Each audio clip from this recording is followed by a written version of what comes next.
ये वीडियो देखने से पहले हमारे चैनल को सब्सक्राइब करें, लाइक करें और शेयर करें। नमस्कार दोस्तों, स्वागत है हमारे YouTube चैनल पर। मैं भाटी सर पुनः लेकर आया हूँ शिक्षा मनोविज्ञान का। शिक्षा शास्त्र में से एक महत्वपूर्ण टॉपिक शिक्षा मनोविज्ञान। पिछले वीडियो में हमने चर्चा की शिक्षा मनोविज्ञान के अंतर्गत शिक्षा की, मनोविज्ञान की। अब हम बात करते हैं इस वीडियो में शिक्षा मनोविज्ञान। कई बार हमें एग्जामों में सामान्य तौर पर एक विशेष प्रश्न सामान्य से पूछा जाता है कि क्या है शिक्षा मनोविज्ञान। तो शिक्षा में मनोविज्ञान के सिद्धांतों व विधियों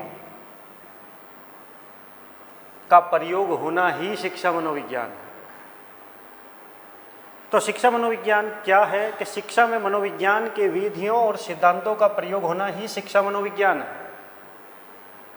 बात की हमने पिछले वीडियो में मनोविज्ञान की। मनोविज्ञान की अनेक शाखाएं हैं। उन अनेक शाखाओं में सामान्य मनोविज्ञान, असामान्य मनोविज्ञान, प्रौढ़ मनोविज्ञान, बाल मनोविज्ञान, पशु मनोविज्ञान, चिकित्सा मनोविज्ञान इत्यादि अनेक शाखाओं में एक पार्ट है शिक्षा मनोविज्ञान। हम उन्हीं विभिन्न शाखाओं के अंतर्गत एक विशेष शाखा शिक्षा मनोविज्ञान की यहाँ पर चर्चा कर रहे हैं। मनोविज्ञान का एक छोटा सा भाग है शिक्षा मनोविज्ञान। तो शिक्षा मनोविज्ञान क्या है? शिक्षा में मनोविज्ञान और के सिद्धांतों और विधियों का प्रयोग होना ही शिक्षा मनोविज्ञान है। पूछा जाए कि औद्योगिक मनोविज्ञान क्या है, कि सब उद्योगों में मनोविज्ञान की विधियों और सिद्धांतों का प्रयोग होना औद्योगिक मनोविज्ञान। सामान्य मनोविज्ञान, असामान्य मनोविज्ञान, प्रौढ़ मनोविज्ञान, तो उन सब विषय वस्तुओं में मनोविज्ञान के सिद्धांतों और विधियों का प्रयोग होना ही सामान्य, असामान्य, प्रौढ़ मनोविज्ञान कहलाता है। उसी प्रकार शिक्षा में मनोविज्ञान के सिद्धांतों और विधियों का प्रयोग होना ही शिक्षा मनोविज्ञान।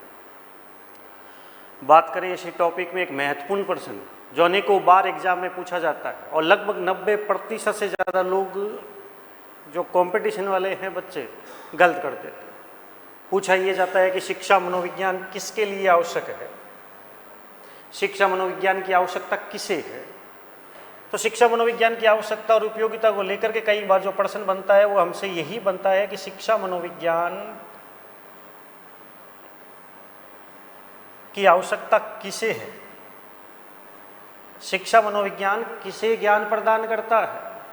तो नेचुरली ये 4 पॉइंट आपने देखे होंगे ABCD में कि शिक्षा मनोविज्ञान किसे ज्ञान प्रदान करता है, शिक्षा मनोविज्ञान की आवश्यकता किसे है, शिक्षा मनोविज्ञान कौन पढ़ता है। ऐसे अनेक प्रश्न घुमा फिरा करके एग्जामों में जो आपको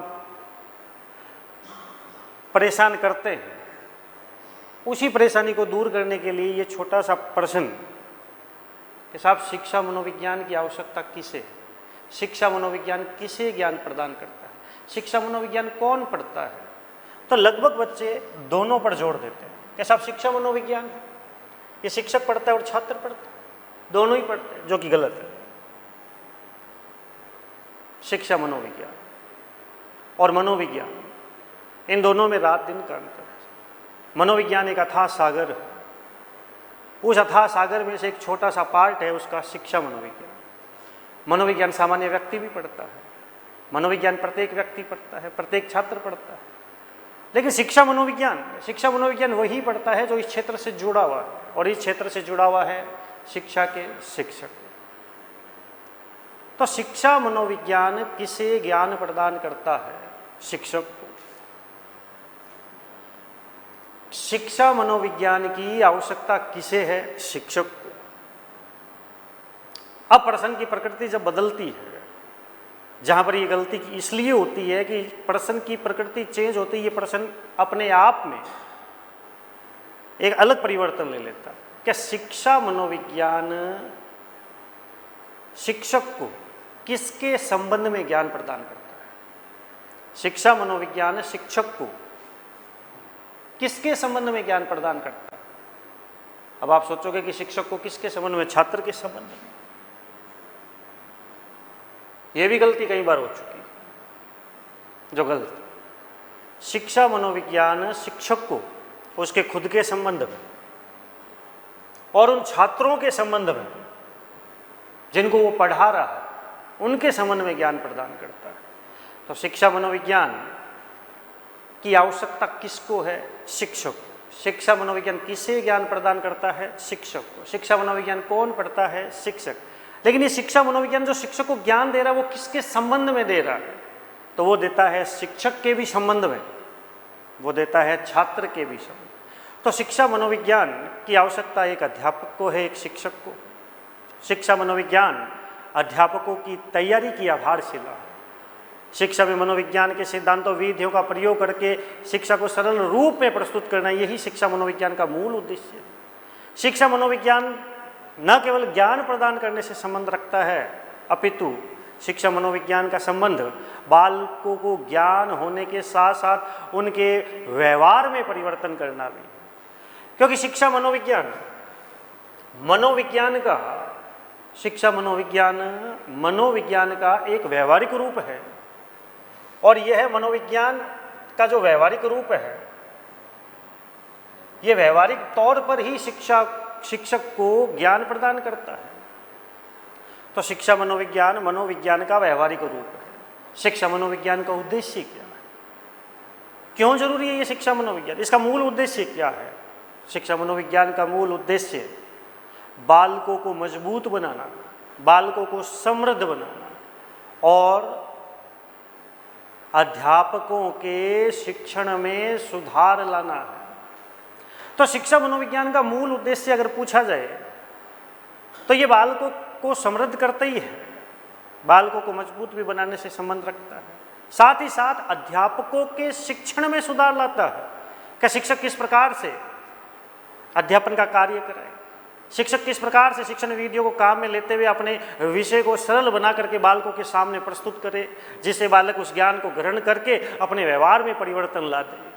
तो शिक्षा मनोविज्ञान का व्यवहारिक रूप है, जिसका उद्देश्य बालकों के व्यवहार में परिवर्तन करना भी है, बालकों को समृद्ध बनाना भी है, और साथ ही साथ शिक्षक को ज्ञान प्रदान करना भी है। कि मूल आवश्यकताएं शिक्षक के लिए क्या है।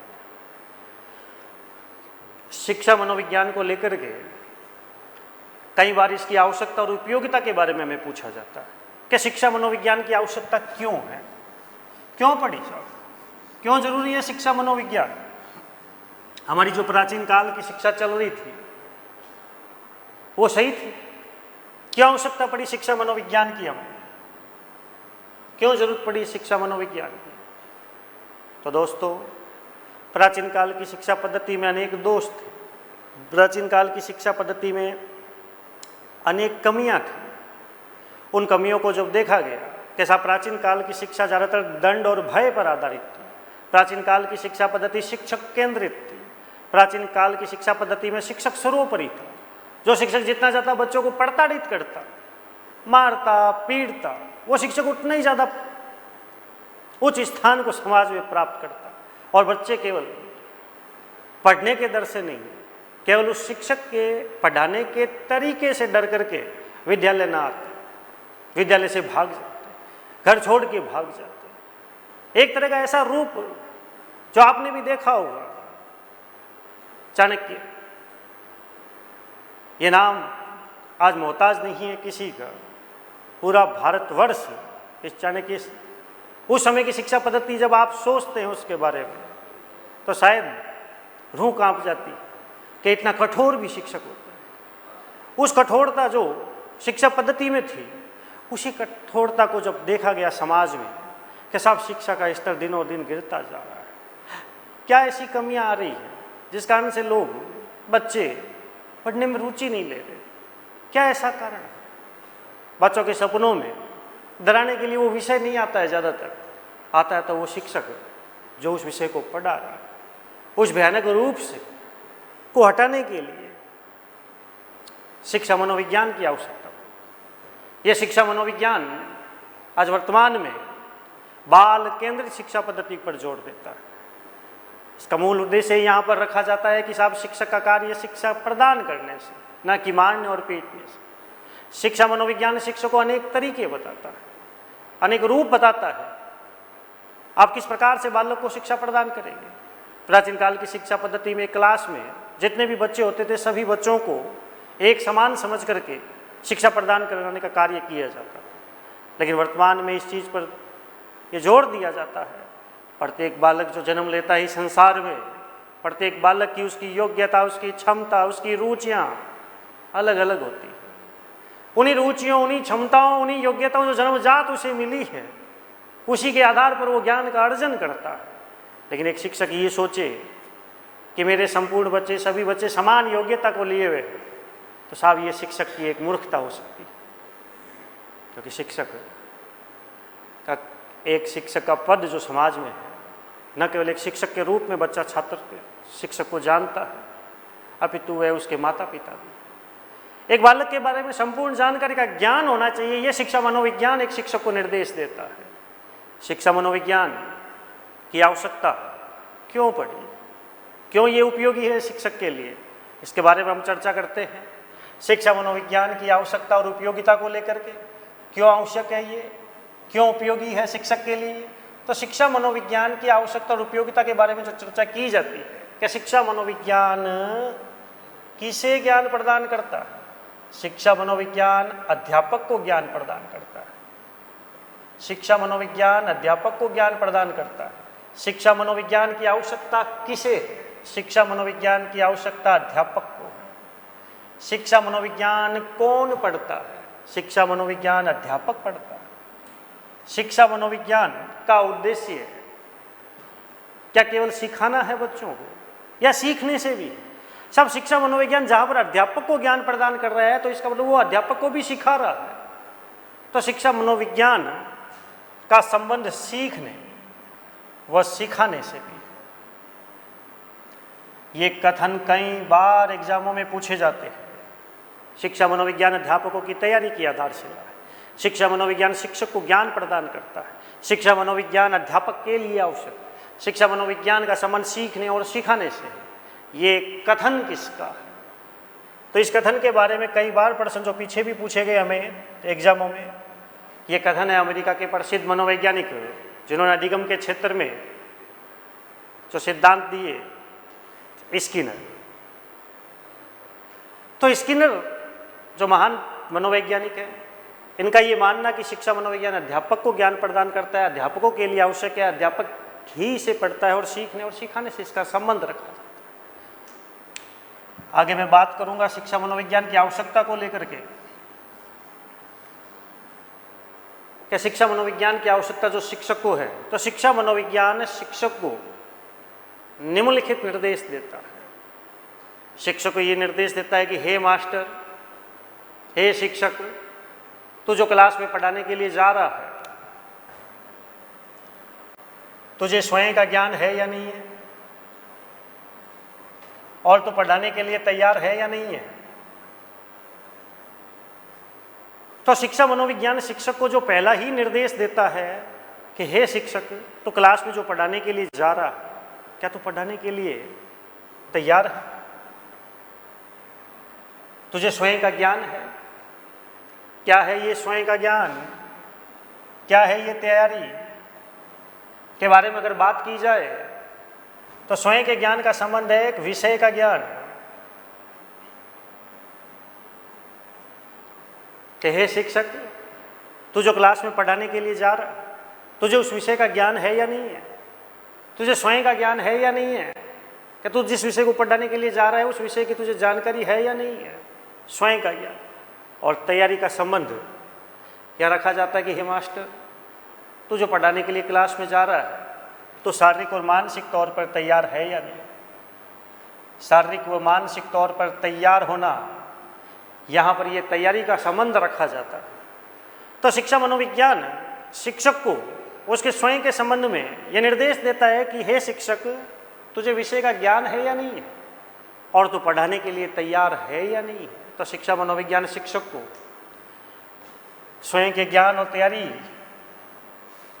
की आवश्यकताओं के संबंध में निर्देश देता है। आगे चल करके शिक्षा मनोविज्ञान शिक्षक को यह निर्देश देता है कि हे शिक्षक, हे अध्यापक, तो क्लास में जो बच्चों को पढ़ाने के लिए जा रहा है, तो क्लास में जो बच्चों को पढ़ाने के लिए जा रहा है, तुझे बाल अवस्थाओं का ज्ञान है या नहीं है? बाल अवस्थाएं,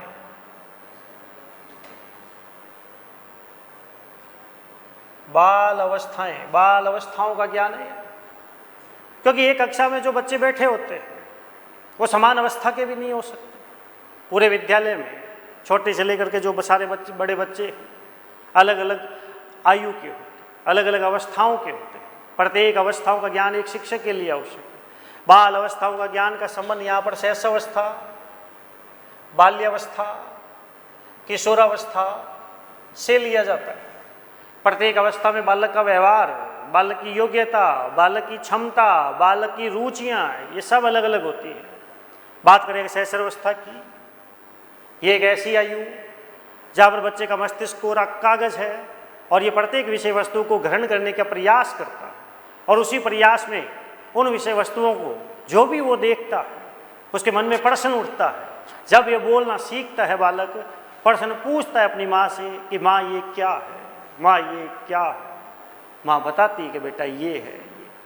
और यही क्या क्या क्या आगे चलकर अगली अवस्था में जो बाल्यावस्था है उस अवस्था में ये क्या बन जाता है, क्यों, कि माँ ये ऐसा क्यों। क्योंकि प्रत्येक अवस्था अपने आप में विभिन्न परिवर्तनों को लिए हुए है, विभिन्न रुचियों को लिए हुए है। जहाँ पर शैशवावस्था में बालक प्रत्यक्ष रूप में विषय वस्तु के संपर्क में होता है, जानने का प्रयास करता है ये क्या। वहीं पर बाल्यावस्था में बालक एक समान वस्तुओं में भेद करने के बारे में जानकारी को प्राप्त करना चाहता है कि ये समान वस्तु एक जैसी कैसी है। हमने बालक को ये बताया बेटा ये पंखा है, बालक देखता है फैन है, जबकि हमने एक और बताया टेबल फैन कि ये भी पंखा है। शैशवावस्था का तो बालक समझ जाएगा कि ये फैन है, ये फैन है। बाल्यावस्था में वो विवाद करेगा, वो आपको पूछे कि ये फैन दोनों अलग अलग क्यों, ये टेबल फैन को भी आप लटका दो कि हम इसको ले लें, ये टेबल फैन। अंतर पूछे जाते, ये अंतर पूछने, ये खोज करने की जो आयु बाल्यावस्था है, ये मूर्त रूप को देख करके बालक के मन में उत्पन्न होती है कि ये जो अलग अलग है इनमें क्या समानताएं और क्या असमानताएं।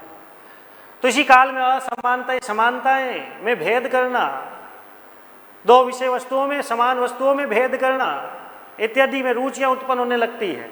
और आगे चलकर जो किशोरावस्था आती है उस अवस्था में तो अब किशोर उस रूप की ओर भगने लगता है जो आज तक किसी ने देखा। किशोर माँ बाप को पूछता है क्या भगवान है तो कहाँ है, मेरे को मिलना। एक अमूर्त चिंतन, एक अमूर्त ज्ञान इस किशोर को भगाता है। ये अमूर्त चिंतन का काल है। तो प्रत्येक अवस्था अपने आप में अंतरों को लिए हुए है। शैशवावस्था है, बाल्यावस्था है, किशोर।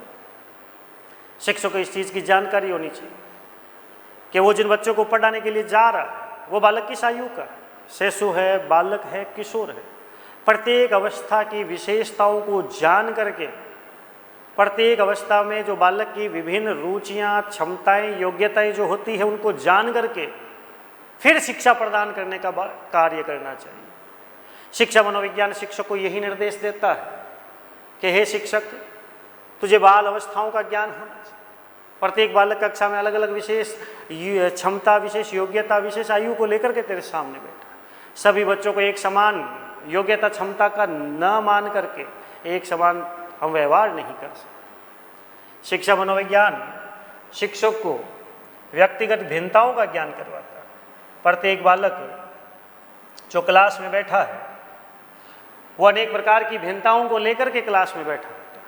उन व्यक्तिगत भिन्नताओं में अपंग बालक, मंद बुद्धि के बालक, पिछड़ी बुद्धि के बालक, समस्यात्मक बालक, आदतन अपराधी बालक, कई प्रकार के बालक एक कक्षा में एक शिक्षक को मिलते हैं। उन सभी बालकों की व्यक्तिगत भिन्नताओं की जानकारी एक शिक्षक को होनी चाहिए कि कौन सा बालक किस योग्यता को क्लास में धारण करके बैठा, और उस योग्यता को जान करके शिक्षक अब बालकों को शिक्षा प्रदान करने का कार्य करें। शिक्षण विधियों का ज्ञान, एक शिक्षक को शिक्षण विधियों का ज्ञान होना चाहिए कि जिस विषय को वो पढ़ाने जा रहा है वो शिक्षण विधियां उस विषय की उसे क्या निर्देश देती। शिक्षण विधियां वो कलाएं मानी जाती है जो उस विषय वस्तु को सरल रूप में प्रस्तुत करवाती। एक अध्यापक शिक्षण विधियों के ज्ञान से अपने विषय को सरल रूप में प्रस्तुत कर सकता है। तो एक शिक्षक को शिक्षण विधियों का ज्ञान होना चाहिए। बात की थी पिछली क्लास में मैंने मनोविज्ञान को लेकर के। मनोविज्ञान क्या? मनोविज्ञान एक विज्ञान है।